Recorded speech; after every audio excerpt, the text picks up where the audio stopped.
কাবিনের টাকা করো, তোমার খারাপ লাগে না? খারাপ লাগবে কেন? কাবিনের টাকা তো আমার হক, আর হকের টাকা দেয়া একজন স্বামীর দায়িত্ব। একেবারে হকের কথা নিয়ে আইছো।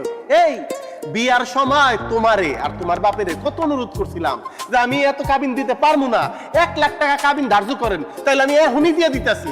মানছিলা? তোমাকে প্রেস্টিজ ইস্যু, সম্মান থাকবো না সমাজে। 5 লাখ টাকা আমারে তোমরা দেনমোহর ধার্য করে দিলা। আমার 5 লাখ টাকা দেওয়ার ক্ষমতা আছে? আমার উপরে যে জুলুমটা করছো তখন মনে আসছিল না? আচ্ছা তুমি কত এত টাকা আমি কই পাই? আচ্ছা একবার যদি না দিতে পারো তাহলে করবো।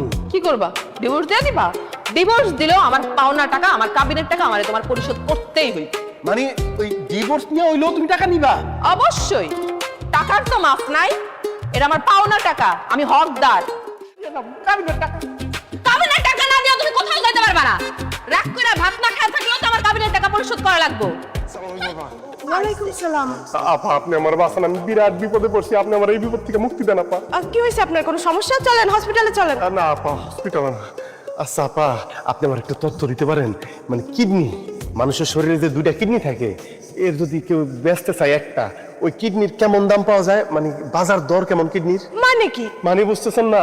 মানে কেউ যদি তার শরীর থেকে একটা কিডনি বিক্রি করতে চায়, তাহলে এখন কেমন দাম পাওয়া যায়? আপনি তো ডাক্তার মানুষ। এই মনে করেন 5, 7 বা 10 লাখ টাকা। মাশাআল্লাহ, আলহামদুলিল্লাহ আপা গো, আমি আমার একটা কিডনি বিক্রি করব।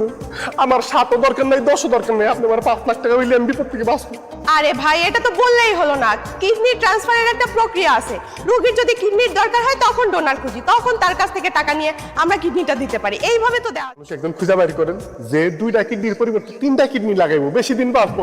আবার আমি 1 কিডনি দিয়ে বাঁচবো, কিন্তু 2 কিডনি নেওয়া লাভ নাই যদি আমি আমার বোর কাবিনের টাকা পরিশোধ না করতে পারি। আরে ভাই, কিডনি তো খেলনার পাত্র না যে বললেন আর দিয়ে দিলাম। এর জন্য সময় জান দরকার। তো আমি পরে আপনার সাথে কথা বলবো, জান। কুসুম, তুই কিছু মনে করিস না। এখন আর কোনো অপমানই আমার গায়ে লাগে না। তুমি সত্যি করে একটা কথা বলো তো, তুমি কি আসলে যে কি জিনিস, এই সংজ্ঞাটাই আমি ভুলে গেছি রে কুসুম। আমার জীবনটা এখন একটা যুদ্ধক্ষেত্র, মনে হয় আমি সারাক্ষণ যুদ্ধের মধ্যেই আছি। কাবিনের টাকার লেগা? তুই আমারে দিবি? তুই টাকা পাবি কই? আরে আমি টাকা কই পাবো? আমি তো দিব না, দিব তো আমার অফিস থেকে। তুমি শুধু তোমার দোকানের সব কাগজপত্র নিয়ে কালকে আমার অফিসে চলে এসো।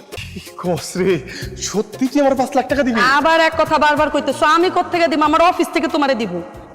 রে বোন দে, খালি 5টা লাখ টাকা আমার ব্যবস্থা করে দে। আমি ওর মোহের উপরে তাপ করে 5 লাখ টাকা নইরা ফুলের মুঠিটা ধইরা। আচ্ছা যাই হোক, 5 লাখ টাকা দেওয়ার আগে এখন কিছু কম যাইব না। তোরে আমি কি করে ধন্যবাদ দিব? আচ্ছা ঠিক আছে।